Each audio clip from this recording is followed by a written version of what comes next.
Good evening, everyone, and welcome to the virtual book launch of A Pretoria Boy by Peter Hain.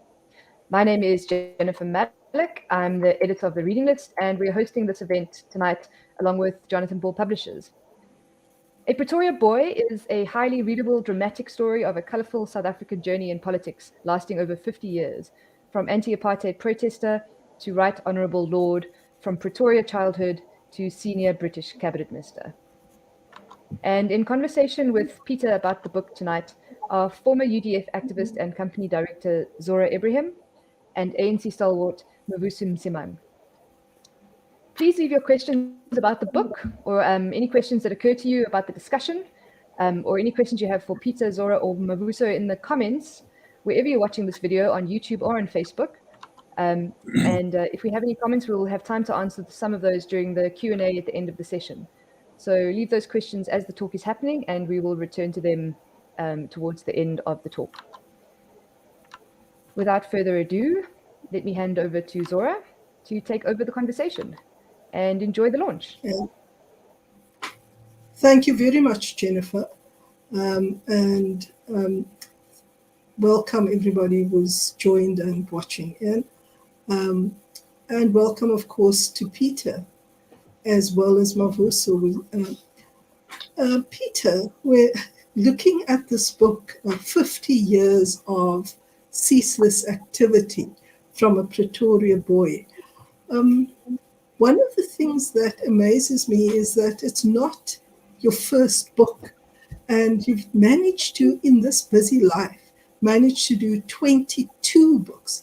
Where, how, what do you manage to get the time to do all of this while you are so active? Because what comes across through the book is just at any given stage of your life, whether it's been childhood, whether it's been in the anti-apartheid struggle, whether it's been stopping tours all over the world, or you've been full on in it. And so I'm not quite sure where you get the time to reflect, recollect, and actually manage to write as many and as well as this comes across, because it is, as Jennifer said, a very readable story. Well, Zohra, thank you first of all for chairing the session, and thank you to Mavuso for joining us. I'm really honoured and privileged to have you both in this session. Usually the writing is done very early in the morning, and I'm the only one up in the house, and I think your other half, Zohra, Andre Wittendal, my close friend, does the same sort of thing, I think, or it's on holiday, grabbing time to do it, or it's on a train journey. But Pretoria Boy, the story of South Africa's public enemy #1, because that was what I was called in the 1970s for militant demonstrations against the Springboks, is really a story to try and tell the journey from parents, and I was proud to be the son of anti-apartheid activists, my mom and dad, all the way through in the 1960s in Pretoria, and then all the way through to exile and anti-apartheid demonstrations. So yeah, I pinch time when I can, but this was a book that was easier to write than the others because it was a collective bringing together of experiences over this time. Okay, over to Mavuso. And Mavuso, to South African audiences, you need no introduction. I mean, your stature as an ANC stalwart who speaks truth to power is unimpeachable. You also have been involved in causes almost ahead of your generation in a way, involved as the CEO of CETA, the technology agency, winning Living Planet Award, which speaks to your consciousness of where our planet is at and how we have to preserve it and not only use up the resources that it provides us. But so and I know that you know Peter fairly well as well. Maybe I should just ask what your sense of the book is, because it spans the full 50 years and it spans some very critical moments in politics and some questions that one can raise in broader society. Anyway, over to you. Oh, yeah, thanks very much, and thanks for the kind words you're saying about me. Reading this book took me down memory lane. All 50 years of Peter's packed years of activism. As I read through this, I recalled so many things that had been fading in memory. Right in the beginning, we have John Harris being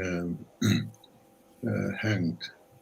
And, you think about also the role that the state security, I think it was the chief of police, who would not warn people that, as John had wanted to clear the platform, where the bomb was going to explode, all because they wanted to find somebody who had killed others and kill him too. That's what it is. So Peter, of course, I didn't know that his parents were so active. I left South Africa in 1963 quite early. And a lot of these things, of course, are happening. And we are in the same world at different places. And we're involved in really the same thing. I, with the ANC, MK, things to do with armed struggle, and Peter, a South African, it comes out in this book, South African first, and an absolute hater of racism.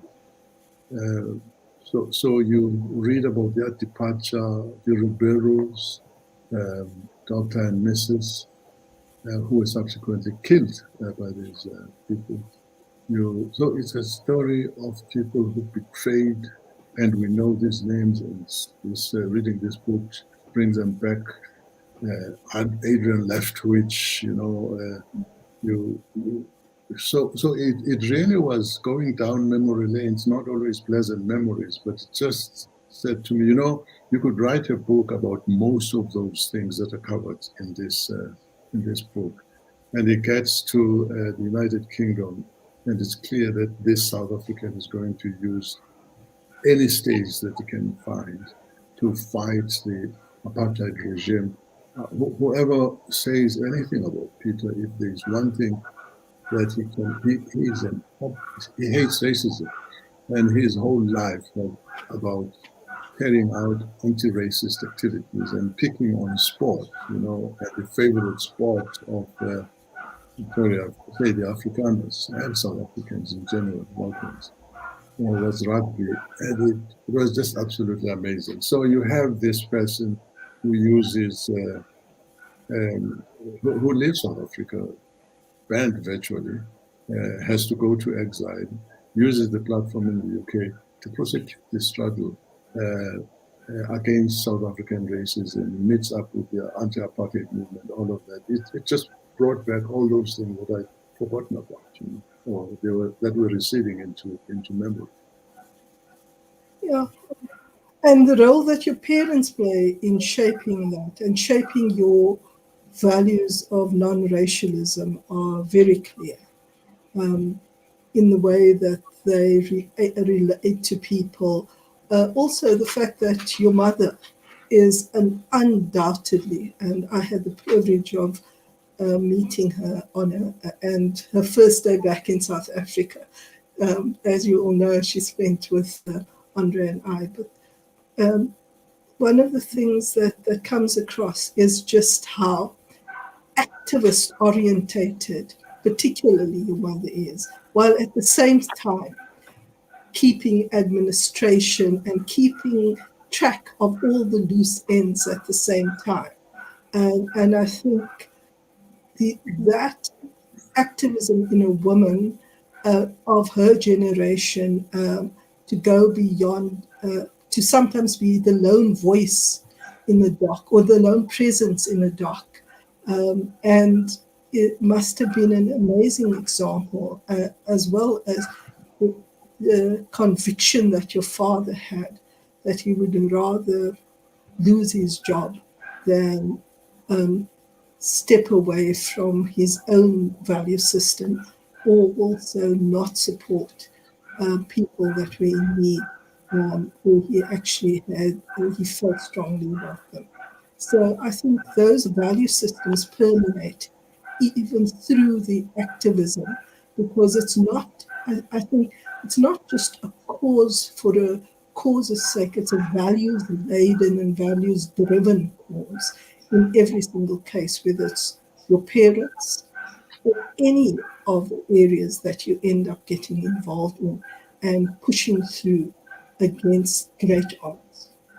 So, Yeah, I think, Zohra, anything that I've done in this half a century of politics and stop the tour activism pales into insignificance, really, and that's true of that whole generation of the '60s people. You know, the '60s activists like Mavuso, and speaking of the white activists who often aren't spoken about, but you know, my mom and dad didn't need to do what they did. It wasn't a question of their own rights. They were in a lifestyle. We were not well off, but you know, we were comfortable, which was one of the best in the world in that era for the white community. And yet they took a stand. I mean, their parents were not political.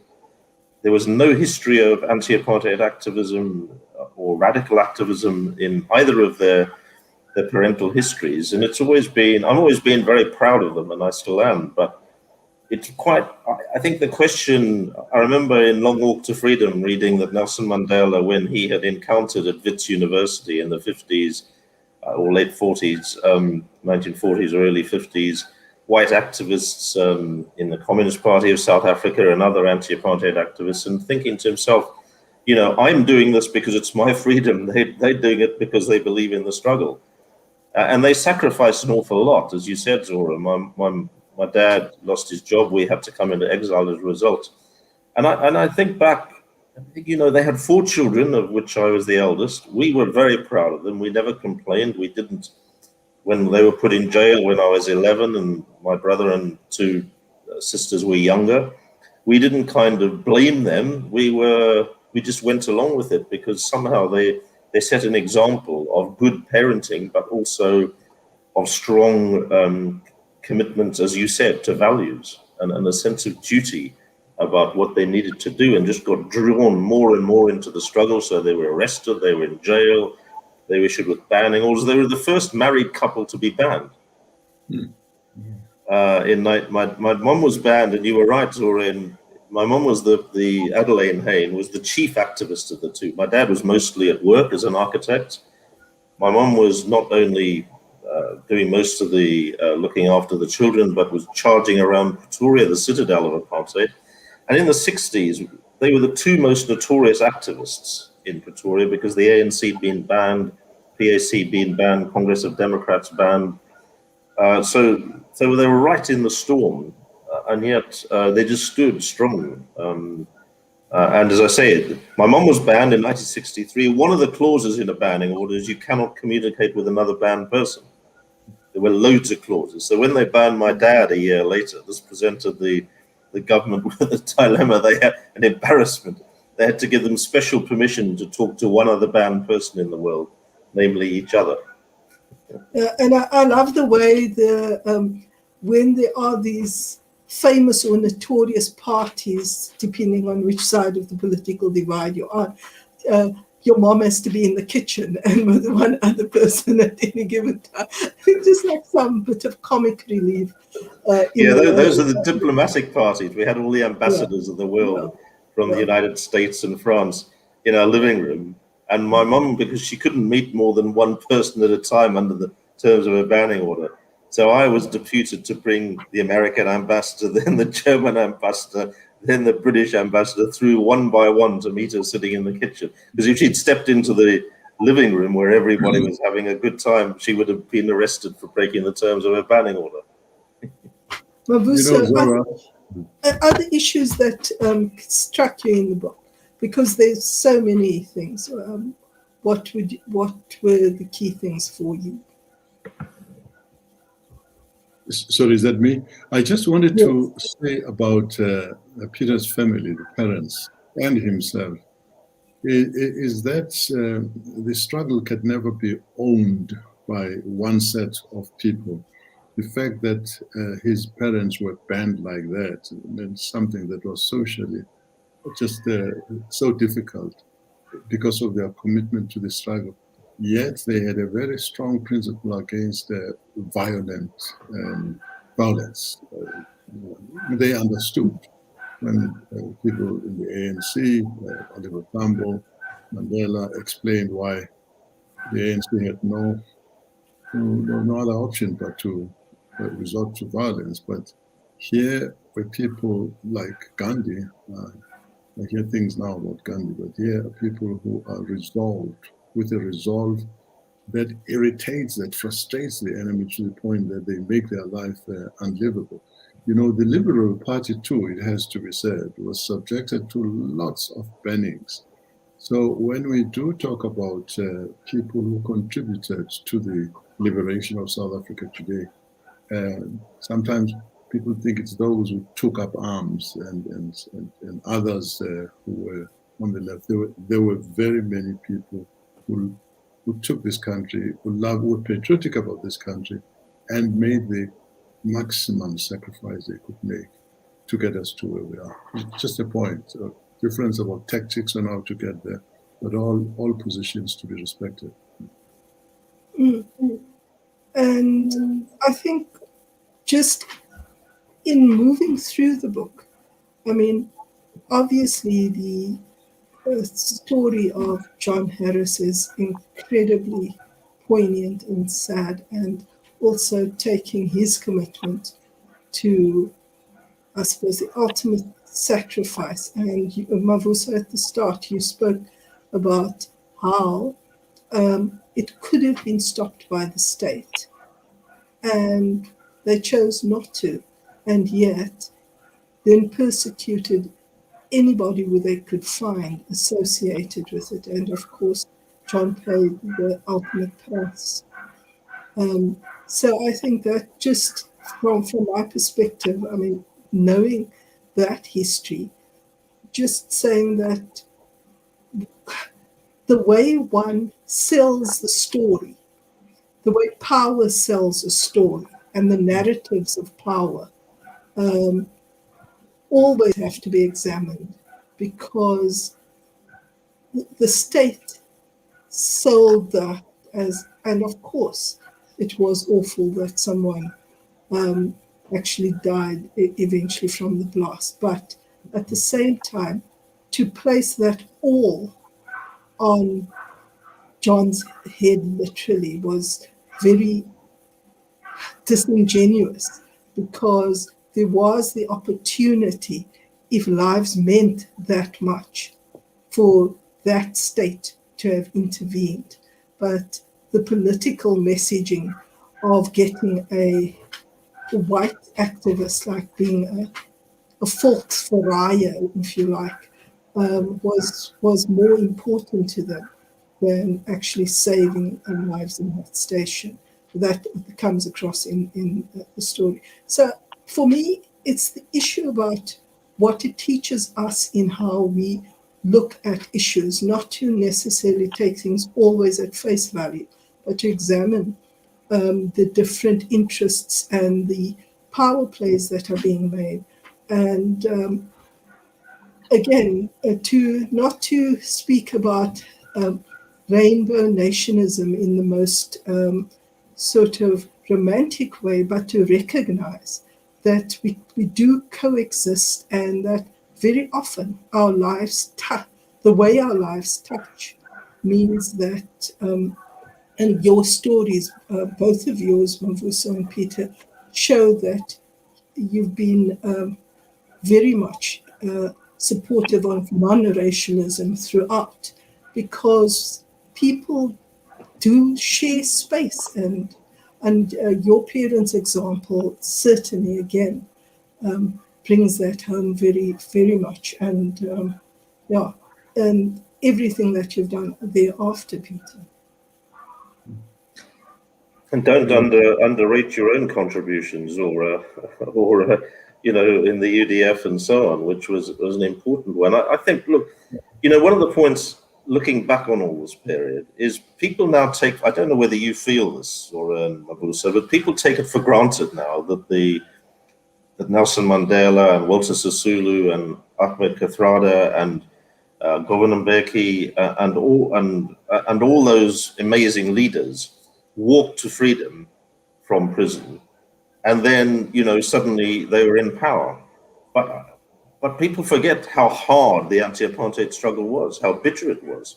And for most of the time that I was trying to stop the Springboks and succeeded in doing so, we were vilified, and you guys were even more persecuted. Mavuso having to go into exile, and so on.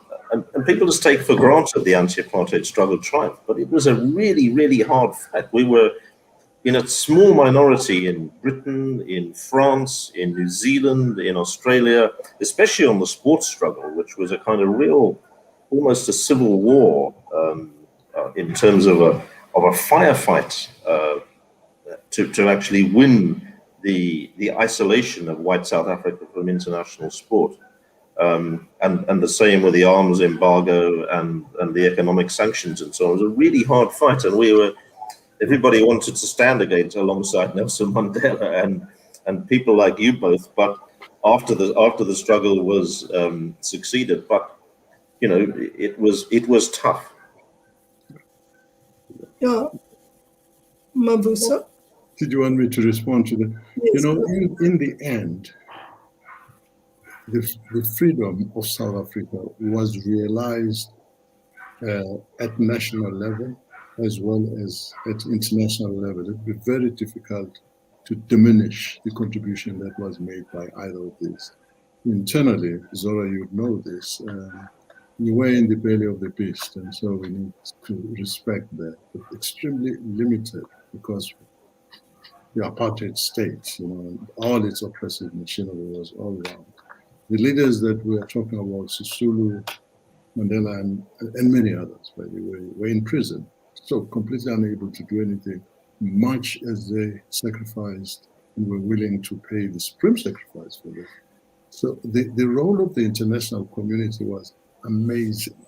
And this was recognized by the ANC. The anti-apartheid movement, I don't know how much longer we would have taken to get to where we are had the community of the peoples, ordinary people in the world, not understood the evil system that's called apartheid, thanks to what the anti-apartheid movement did, to what Oliver Tambo and many others did. So they played a role second to none, really, in achieving the struggle that we got. We want to go to Peter. We're talking about his book. It was absolutely, I think the South African authorities, of course, hated the idea of economic sanctions being applied on them. Well, they were applied very selectively because the West was always, at government level, sympathetic to the apartheid government. Where it did not work very well was with the stopping of sports interactions, stopping any sporting relationship with South Africa. That hit them. I mean, that really hit them. And any moves that were made had to do with trying to, disentangle themselves from this bind of not being able to play this rugby, which they played better than anybody, almost, cricket and all of that. And stopping these tours, which became a world movement, played a huge role in changing the minds of the people who are in charge of the apartheid leader. A huge role. I mean, well, undoubtedly, and Peter, you can come in after this, but I think what I want to do with the conversation, if we can, is almost move some of the issues that come out of your book into the present day, because you span such a such long, action-packed 50 years. But I think one of the things in sport and racism and highlighting it, the thing that struck me is that you guys were incredibly organized, got high mileage publicity, but that was also because sport meant so much to both the UK as well as South Africa. And that is part. Once you have things that connect with people's interests, you're able to shift minds much easier than if they don't see the issues. So I think that is it. And you see the issue of sport. Currently, there are discussions around the role of sport. Caster Semenya, you've written about those things, Peter, as well in other books. But we see in current day South African life, the issues that matter being found in your book, the issue of privilege and what that means and what you do with your privilege. And you recognize your privilege as being white, but you try and make a difference through finding issues that resonate throughout. And that goes right up through the sports struggles to the issues of international collusion in corruption. And you straddle all of those issues. And maybe, Mavuso, to ask you first, and Peter can respond afterwards, how you see those issues playing out, and for Peter to comment on that. Sorry, the question is?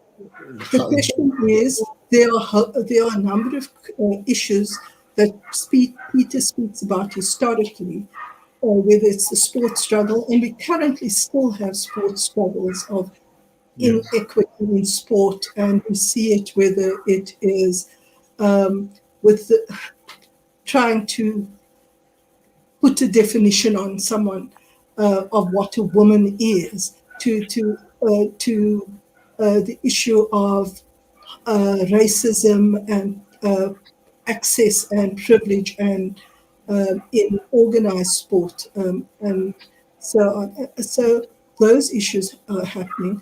At the same time, we've seen on the political and economic issues of exclusion, and the flip side of that is also people using political rhetoric, but at the same time using it for their own ends and being corrupt. And there are a number of those sorts of issues that come through, and Peter taking it one step further as well by making the international linkages with all of those, but still bringing it home to South Africa. So, and in South Africa, those issues are topical. So, to maybe ask you to comment on that, please. Yeah, I mean, absolutely amazing. Peter has gone almost full circle. Dead opposed against apartheid and its practitioners. He celebrates, you find this in the book, the achievement of freedom in 1994. He meets Mandela. He's given the Oliver Tambo, I don't know, that award, national award. You know, his victory, fulfillment of many decades of struggle. The goal is achieved at long last. So we get into our, we achieve our freedom and we get into power. That is the anti-apartheid people, the liberation fighters. And suddenly something very, very nasty happens. Racism rears its head. It's not much covered, but he alludes to that. You are finding epithets, really, or labels that were used by the apartheid regime being used now against people who used to be in the struggle as much as anybody else.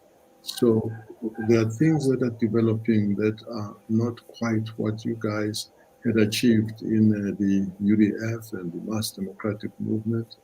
And ultimately, of course, we faced with things called state capture today.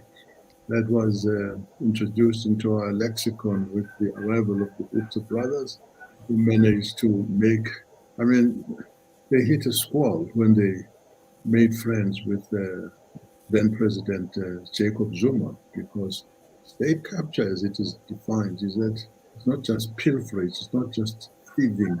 You manipulate the existing instruments, legitimate instruments of power, and infiltrate bad people there. So you had people being appointed to boards by ministers legitimately, but all of them in the service of the Guptas. So Peter then finds time to deal with these things in this book. It's a very interesting thing. I think I'm happy that he's objective enough, not holding back. This thing has nothing to do with race. It has to do with justice and the correct things, and they are tackled as they should be, regardless of who the practitioners are. The issue of sport, of course, has come to the background in this kind of respect. The question of that woman whose, gender is being questioned, that's terrible. I think for me it's very difficult not to charge that to racism.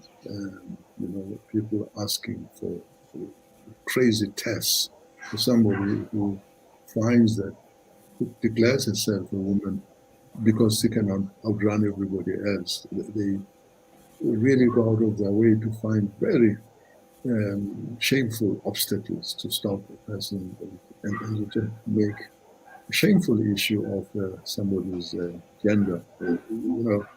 This is happening in the world. It's not in South Africa. I can't say we can be excused from that.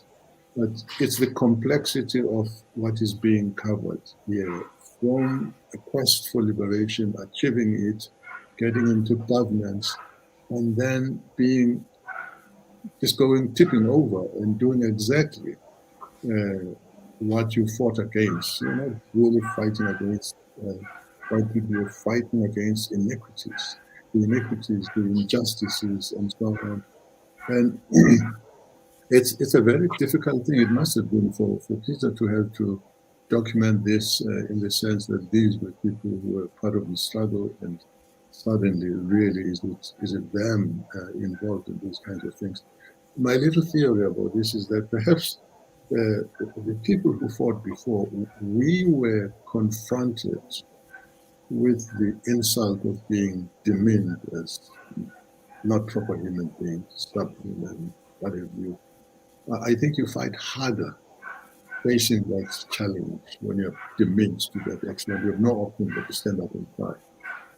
Now you're faced with a challenge to implement what you fought for, to uplift the living conditions of the people. And you don't put in place controls that will govern your nasty appetite. And suddenly it's the same people, some of them really the same people who are willing to die, are very much involved in corruption, big time. So it's we're not in a happy state right now, but I'm confident in the fullness of time it will be resolved. I'll come to you now, Peter, but I don't want to lose three issues. The one is that you almost need fertile ground, no matter how good your ideas are or bad your ideas are, for them to perpetuate. And in apartheid being a case in point, the fact that white South Africa could see that it was not fair on the 80% of other people living in the country, but by and large benefited from it, that racism is being gets used in a number of ways in the sports arena. As you speak about the caste issue being racist, it is also sexist, almost misogynistic, because it is almost a white male definition of the world of what a woman should look like, if they have to be an athlete, in their opinion. and then using all sorts of tools to try and make that possible. And the same thing to a lesser level, but still it's the same principle, is there with regard to the entry of people into professionalism across the world of work and across the world of sport, and any perceived excellence. You have those things still permeating. And then you have the counter side of that, and some of it, and in and of itself, of course, radical economic transformation is not an incorrect assumption, but the way in which you press buttons means that you can very easily press racial buttons, you can press divisive buttons, and you can press buttons of corruption. Because there's a justification, and I mean the justification that was given to you, Peter, by one of our earlier presidents, about there is a mega narrative of the inequities of colonialism as well that you can't run away from. But so to be able to look at things in their context in South Africa and globally, I mean, it makes things very complex, but at the same time, it shows us that we're having so much debate and discussion about it. It shows that there is actually movement forward. So maybe for you to comment on that, Peter. Well, I suppose that the observation that strikes me, listening to you both, is that the international dimension to South Africa's future and the past under apartheid has always been important. I mean, as Mavuso indicated, it was foreign governments in London and Washington and Berlin and Paris and elsewhere that effectively propped up apartheid while saying they were against it. In sport, in providing arms, in providing trade and making money and so on. And today, or at least the last 10 to 15 years, it's international corporates, whether it's the banks, HSBC, Bank of Baroda, Standard Chartered, the KPMGs, the McKinseys, the Bain & Co's, and all the rest of them. The Guptas and the Zumas could not have money laundered and sometimes brought the money back into South Africa in different accounts and spent it on, robbing South African taxpayers without those international corporates. And similarly in sport today, it is, the international sports federations that have sought to stigmatize Caster Semenya. So I sometimes think that the debate in South Africa about the country's future between its politicians and others is too parochial. Maybe because, my life has been what it is. I didn't want to go into exile. I didn't want to stop living in South Africa, but that was forced upon our family. That I see the country from a different perspective than those who are living like you all the time in it, and the debate. When I hear, for example, complaints about one group or one color of society benefiting a bit more than the other color, well, I think actually the real battle for South Africa's future is not between you and what color skin you might have or place in society, though there's big inequalities that must be addressed mostly from apartheid. It's actually China and India, and the higher skills they have, the higher technology they have, the lower costs they have, that, unless you are actually looking globally, then you can just be arguing amongst yourselves instead of realizing that South Africa faces big economic challenges, and you can't solve the inequalities unless you grow the economy, and that means cooperating internationally and attracting foreign investment, but also insisting on economic transformation. I don't use the term that the Zuma rights or the EFF use, because actually that's money for themselves. It's not money it's not distributing wealth and income to everybody as I want, and as I know Mavuso and Zohra, you want as well. I think it's important to always look at these things in the bigger picture and not just you know, who you can be against, who's nearest to you, that you can have a go at, and try to work together to grow the economy and insist on much greater equality and economic transformation to achieve that. But politics is much easier, isn't it? If you can, the fight against something is always easier to fight than the fight for something. So, Absolutely. I mean, it's an easy win. You know, you don't have to do anything. You don't have to change anything. You just have to moan and complain and set someone up for a fall. That's, you know, we've all been there. You know what to do. But I think the issues, the complexity of the economic challenge in a world that is small and enormous at the same time, with, as you point out, a lot of levers of international power that are just interested in that power perpetuating itself as well, can be, and a technology that is changing by the minute, I think is a very daunting one. But then to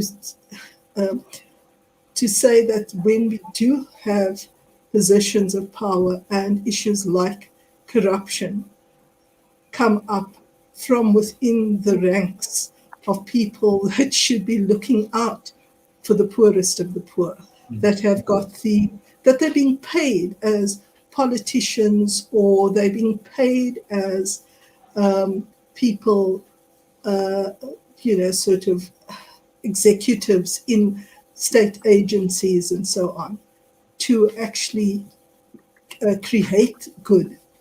And they don't do that. That's surely almost worse than an outside party doing it in some ways. Yeah, I think the questions that we always need to ask, we can see all the bad things that are happening. To solve this, to reverse this, one must understand how it happened. Why did people who were willing to die suddenly become so vulnerable to these kinds of things? Many things, but we failed to manage power. We failed to understand that when you have power, you have to institute controls. We also dropped what Tambo never failed to talk about, ethics. And once you drop ethics, the substitute is corruption or things like that. And I've becoming notorious, if that's the word, for quoting what Tambo used to say, comrades, the purpose of our struggle is to defeat the apartheid regime and replace it with a democratic and ethical system of government. Just so, almost always would say ethical. So we have elections every 5 years and it's all going very well. But the ethical part of it is what sees people taking advantage, and PPEs, people make money out of that. Food that's supposed to go to poor people is diverted.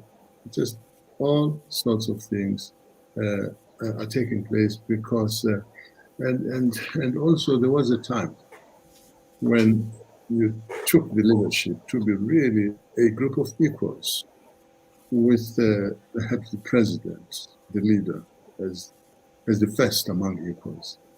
I guess the fact that when you're in government, your president ends up being your employer introduces a dimension that waters down your revolutionary beliefs, your ethics about you suddenly don't want to tackle this person because they may fire you from cabinet and so on. And indeed, in the case of Zuma, he fired quite a few of them. The Provin Gordons, the Zanza Menes and so on. People have, so it takes strong people, it takes people of integrity, of serious conviction to say, in spite of this. So the question is, how should this be handled going forward? It's a challenge.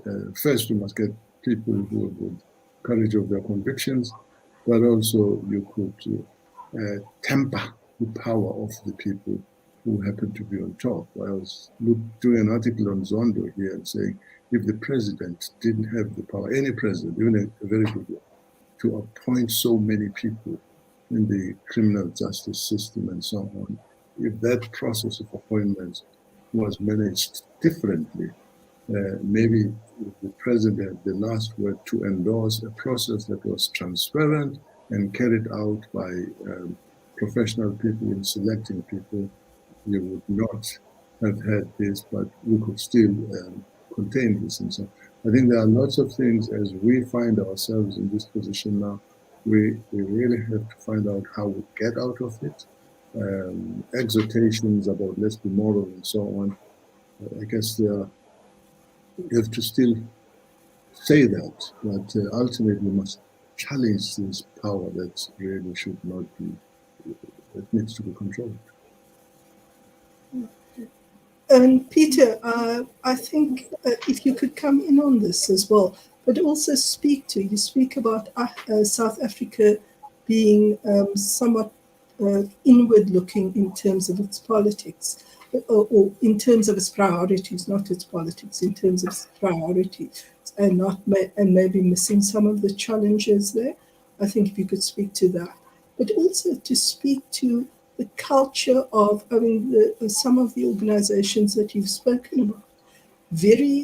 You have managed to get some of them to actually cease business, but there are many major corporations that have done pretty dastardly things, causing the world economic crisis and so on, that very few people have ever been brought to book and so on.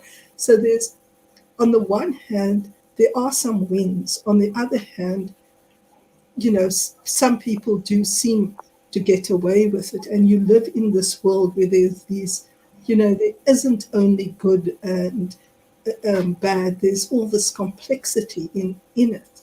And to manage that complexity, which, you've had a lot of experience in. Can you speak to that for our audience, please, Peter? Yeah, just picking up briefly on Mavuso's point. None of us are saints. None of us are perfect. We're all need checks and balances in our system. And I think that's where the ANC, if it is going to survive, and I think that's an open question, as a lifelong supporter of the ANC, I think it's an open question whether it can survive or not, or die, unless there are checks and balances within the party, within the government above all.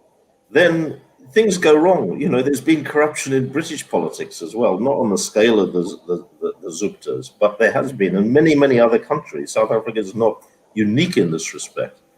But I think the transition, and Mavuso sort of touched on it, from being liberationist to being in government, is a difficult transition to make. You look at what's happened in Nicaragua. The Sandinistas and Ortega and the heroic roles that they played in the 70s and the 80s. Now look what's happened to those people and him. You cannot hold him up as an example. So you need checks and balances, and unless the ANC faces the threat of losing, I think it's going to be very difficult to change, and that's the battle to be won inside the party. On the other international dimension, we've got to reform international financial governance, because you imply the credit crunch, the banking crisis of 2007, 2008 was basically a Western banking system. Yeah. It was not South Africa's fault or most of the world's fault. And yet, how many bankers were prosecuted? How many of those financial institutions faced sanctions afterwards? They virtually brought the world's economic systems to its knees. And the people that paid the price were the poorest people, or the middle of society. It wasn't those at the top. They continued to prosper.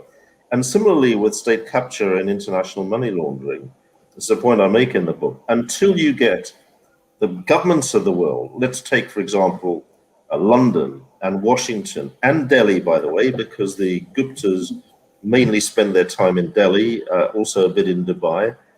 And the Indian government's done nothing to bring them to, well, they could have done something. The Bank of Baroda is part owned by the state-owned Bank of India. They've done nothing. China's done nothing about money laundering of South African money by the Guptas through Hong Kong. Dubai and the United Arab Emirates have done nothing about the way the money was funneled through from Johannesburg banks through into Dubai. You need international governments not just talking about stopping money laundering, including, by the way, the UK government. They talk a good talk, but a lot of money laundering went on through, and still does, but went on through London by the Guptas. So you need international global cooperation, and you need the international institutions themselves to be reformed.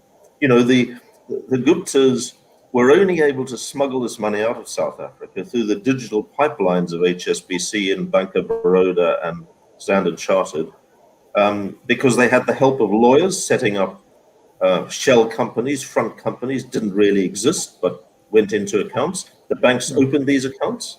They didn't check any of this. The auditors, the KPMGs and so on, then, you know, audited all these things and got fat fees. And the consultants who helped advise on how to do all this, the McKinseys and the Bain & Co's and so on, you know, there has to be an accounting, and there has to be reformed in the system of international financial governance, or this will happen again. If not in South Africa, then somewhere else. But will it? But will it? Because well, we have not, to fight for it, you know. Yeah. I mean, Zohra, the thing I've learned is you've got to keep fighting. That's the fight we have to do. Yeah, it's a fight that has to be taken up, that we have to take up. It's a worldwide challenge that has to be taken on. Sure.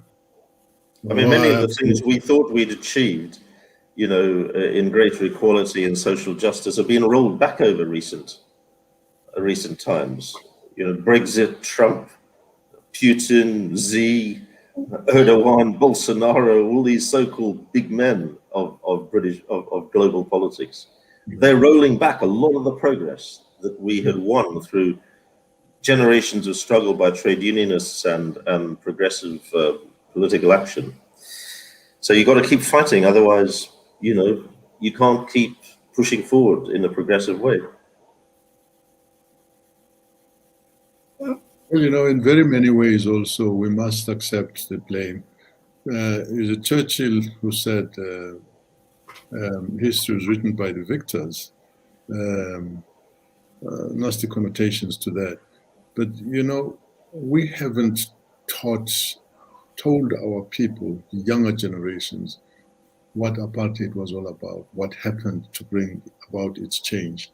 The lack of politics, not belonging to a party, just in that understanding, civic science, is blamable on us, you know. And when we have these difficult situations that we have now, for instance, people coming into South Africa because another crazy person called Mugabe has totally ruined the country. And if we're not careful, we could do exactly the same kind of thing. And then our anger is vented at these people. Because, you know, without them also, we would not be where we are today.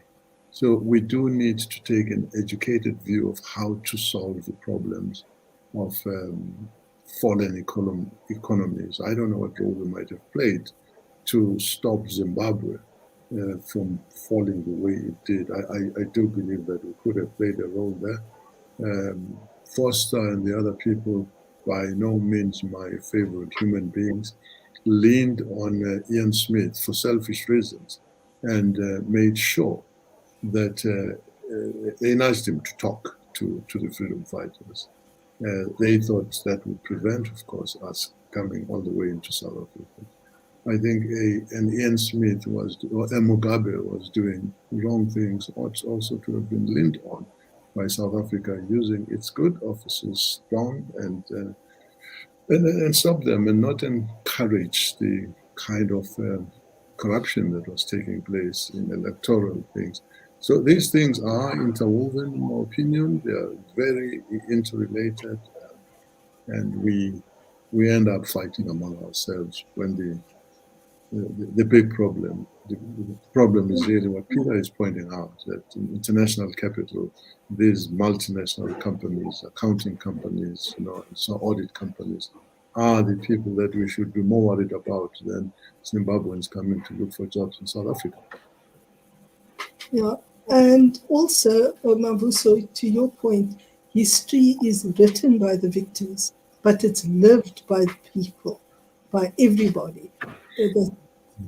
So I think, and I say that not to challenge what you're saying, but to say that that makes the responsibility, everybody's responsibility that doesn't approve it. And that's how victories have been won, by people's voices being so strong that they can't be ignored. And so I think we must find what those issues are that actually bind us, because if they don't bind us, it's going to hurt us that much more. So, Peter? Yeah, I think we're nearly at the end, aren't we? 4 minutes left, I think, or 5 minutes left. So, yeah. Have we any questions, Zohra? Jennifer was going to come in if we had questions, and there's no comment from her about that. Hi. We do have we've got a couple of comments and a question. So if you would like to turn to that, I can do that. Yes, please. We have a comment from Dawn who just says, thank you for all you have done for our country, Peter. And I think we're all echoing those sentiments this evening. And Ellis as well. Ellis Matham says, thank you. I'm sure your it seems your legacy is still well appreciated. We have a question here from Arunaba, and forgive me if I have pronounced that name incorrectly. He says, hi, Peter. This is Arun from Amsterdam. In my opinion, Outsider In was perhaps one of the most interesting political autobiographies I've read. How different is this book's subject? Arun, nice to hear from you. Arun's written a lot about cricket in particular, including apartheid in cricket. Outside In, which was published in 2012 by Biteback, covered the whole of my political career, most of it in Britain, all the way into the cabinet negotiating the peace settlement of 2007 in London. This focuses on some of the similar ground, the early parts of Outside In, but goes into it in much more this is essentially a South African memoir, and then comes up to date with exposing the international money laundering and role of the global corporates that I was speaking about earlier in facilitating President Zuma's looting in cooperation with the Gupta brothers. So it's much more South African focused, and I think if you read it, Arun and others who've read Outside In, you'll see some overlap, as I say very freely, but actually, a lot of new material and an entirely new perspective, because it's written from a South African perspective rather than, and published by Jonathan Ball first in South Africa. It will be in the UK in a few weeks' time.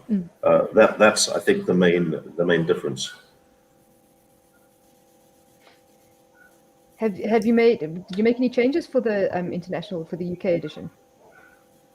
The covers. I mean, the cover of this one is that's it. Me in my 14-year-old South African Pretoria Boys High uniform on the front. Well, yeah, although when I did a session like this with Pretoria Boys High students a few weeks ago, one of them said to me a bit cheekily at the end, "But in this picture, you've got your hands in your pockets." And headquarters as Boys High boys want to put our hands in our pockets. So, there we are. Yeah. But look, thank you very much, Jennifer, the reading list, for hosting this, and Jonathan Ball for publishing the book, and also to Zohra for chairing it, and to Mavuso. I have enormous respect for both of you for the role you played in the struggle and what you do today. Thank you very much indeed, and to everybody who's spent this past hour with us. I think this is a good way to end it. Thank you for fighting the good fight still, Peter. So. And to you and Mavuso too. Ellis says you Zohra.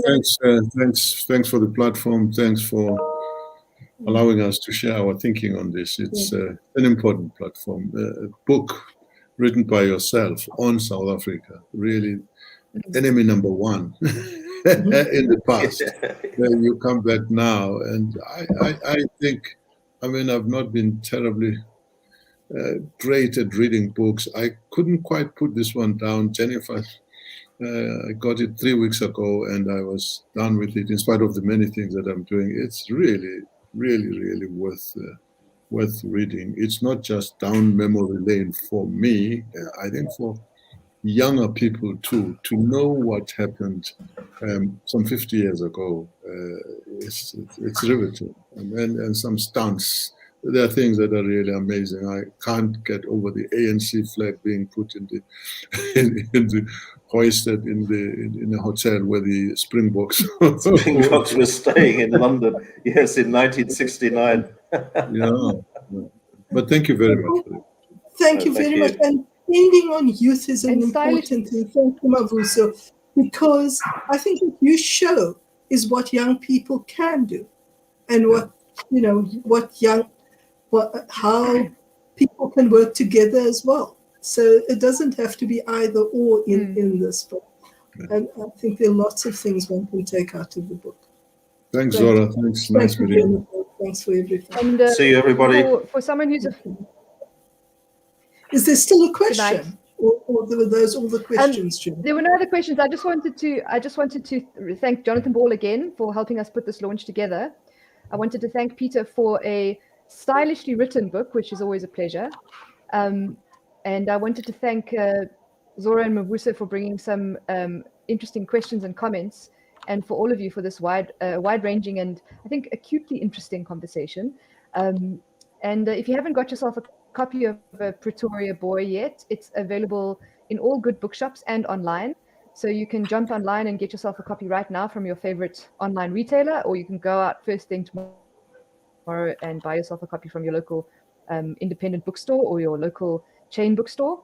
And yes, thank you very much for joining us. Good night. Good night. Bye. Yeah, bye.